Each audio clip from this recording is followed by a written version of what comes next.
जालन्याच्या धुळे सोलापूर राष्ट्रीय महामार्गावर बारसवाडा फाट्याजवळ ट्रॅव्हल्स उलटली. अपघातात 14 जण जखमी, 4 जणांची प्रकृती गंभीर. हैदराबादहून शिर्डीकडे निघाले होते भाविक. चालकाचे वाहनावर नियंत्रण सुटल्याने घडला भीषण अपघात.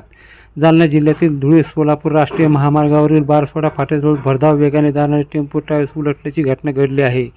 चालकाचे वाहनावरील नियंत्रण सुटल्याने ही ट्रॅव्हल्स रस्त्याच्या कडेला जाऊन खड्ड्यात आदळली. या भीषण अपघातात एकूण 14 प्रवासी जखमी झाले असून त्यापैकी 4 जणांची प्रकृती गंभीर आहे तर 10 जण किरकोळ जखमी झाले आहेत. ही ट्रॅव्हल्स क्रमांक TS 07UN 3647 हैदराबादहून शिर्डीकडे देवदर्शनासाठी निघाली होती. जखमीमध्ये श्रावंती, अनिल कुमार जितेश आणि अंकुश चौघे, राहणार हैदराबाद तेलंगणा यांचा समावेश आहे. सर्व जखमींना तात्काळ छत्रपती संभाजीनगर येथील रुग्णालयात उपचारासाठी दाखल करण्यात आले आहे.